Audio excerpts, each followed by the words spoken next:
Hey y'all, week 4 update, and I don't mean to be doing a lot of videos like this where I'm recording in my car, but I just happen to be on my way home from the library, and so I have a free moment and some battery left to do that.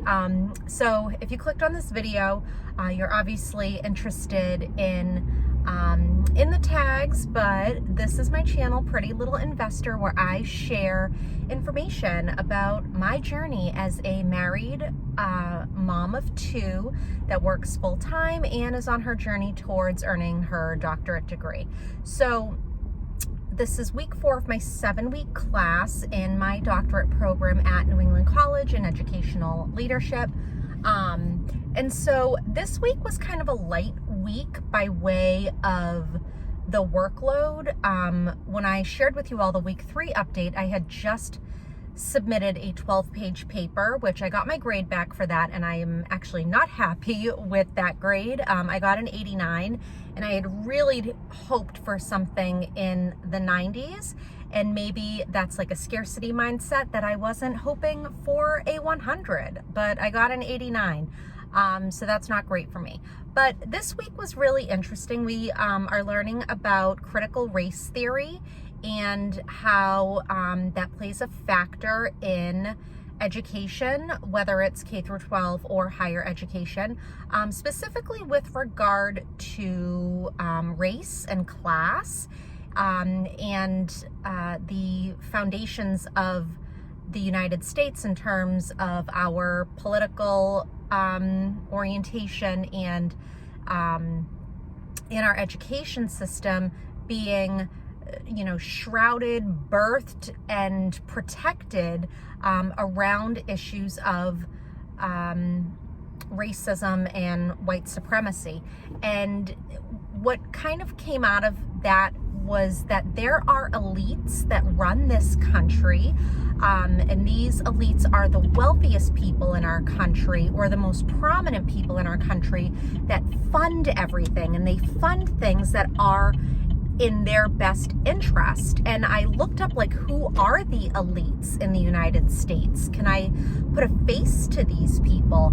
And these are, in terms of like economic elites, these are people like the Walton family that own and are the primary stakeholders and heirs to Walmart, the heirs to Target, heirs to some other really big companies. I may or may not have mentioned Bill Gates, and they have a foundation where they fund a lot of things. So those are some economic elites. And then there are political elites. These are the people that, work in the president's cabinet and things like that. And then there are also cultural elites. So these would be people like Oprah, Tom Cruise, Beyonce, like the most powerful people culturally to us. So it's kind of disheartening to learn that everything is funded by these elites, whatever their interests are politically, economically, like with business, who gets to be promoted, like, and known. When I think about like Tom Cruise and his power, and how Katie Holmes was kind of just like a small actress, and then marries Tom Cruise, and like her profile is so high. Same thing with his other ex-wife, Nicole Kidman, and all of that. So it's kind of disheartening for me to learn this, that our world in the US, in the world, is run by elites that back their own interests. They will not allow anything that doesn't advance their interests to see the light of day. And it also ties into racism, where racism and us, like the citizens, questioning anybody who's different than us, that helps to fund their interests. If we all, as regular citizens, the 99%, as opposed to the elites as the 1%,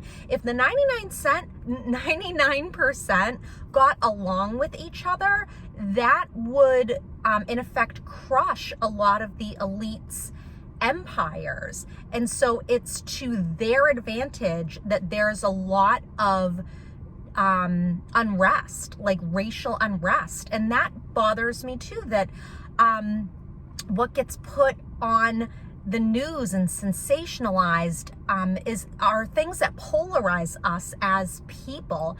And I'm someone of a mixed heritage. My children have a mixed heritage. And so for people like myself and my children that have mixed heritage, what does that mean? Where we see ourselves in everyone around us.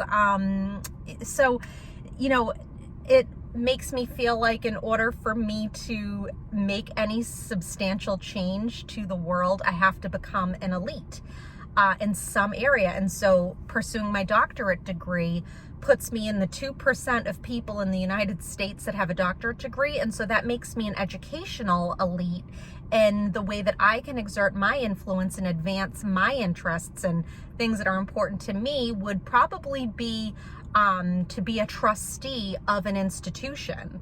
I feel like that's the only way I can really make the type of change in the world that I want to see, you know, whatever that is. So that's kind of what came out of this week. Like I said, not a super like writing heavy week, but a very reading heavy week, and learning about critical race theory in education and all those cogs in the wheel that make the whole wheel go round. Learning that was really the focus this week. So I'm not out of week 4, but that's kind of where I am now. You know, I hope that this little insight into my first class and my 4th week is helpful to you. That's all I've got. So take care. Bye.